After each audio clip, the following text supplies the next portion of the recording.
Hey there, Comparative World Literature class. I'm doing my presentation on Medicine River by Thomas King. If you don't know who Thomas King is already, you have read one of his stories in the readings of this book. It was The Coyote and the Enemy Aliens. He's one of the most prolific Indigenous American writers of this 21st century. This particular book is one of his first novels he ever wrote back in 1989, and it is based in rural Alberta in a town of Medicine River, just outside of a Blackfoot reservation.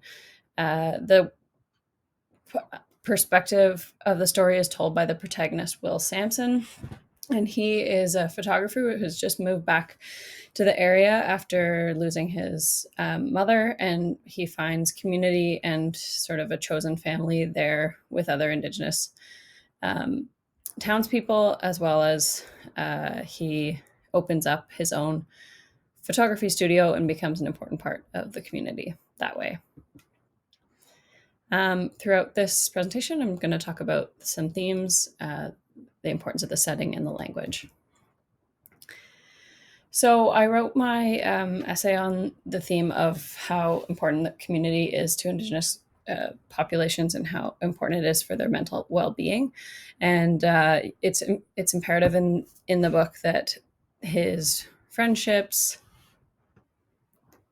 with people in town, the organized sports that at the Friendship Center, which is sort of a community center in the town, and that he's part of a basketball team, as well as his work relationships as he takes clients, and usually Indigenous clients, into his photography studio.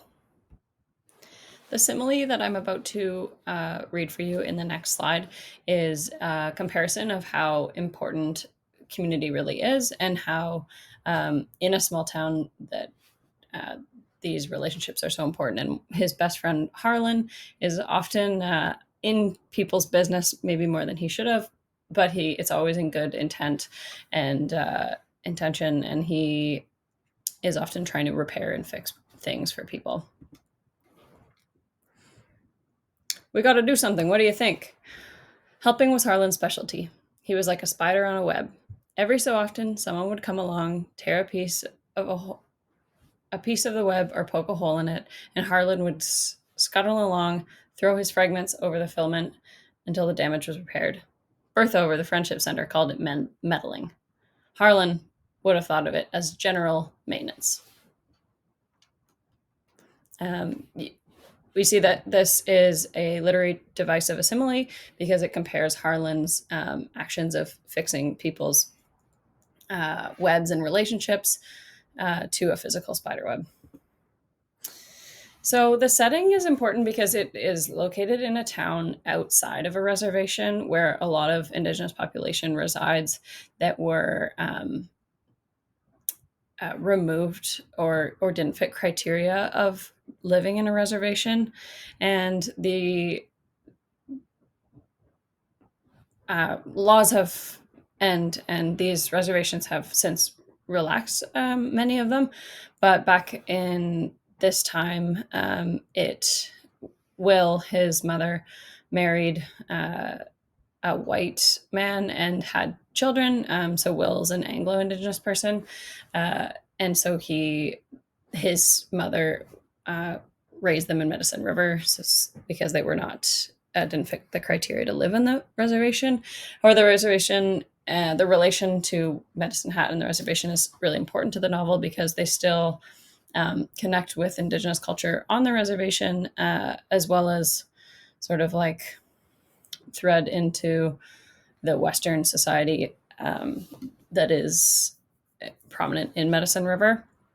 As well as at the beginning of the novel, they talk about how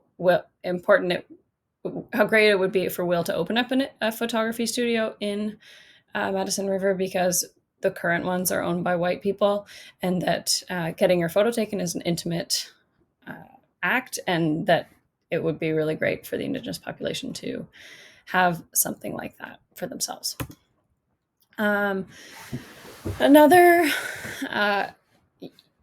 sort of literary device is the use of language in this novel. A lot of the language is sort of simple, and they use uh, often grammatical errors in their dialogues back and forth. This is also prominent in the short story that Thomas King wrote, uh, which is Coyote,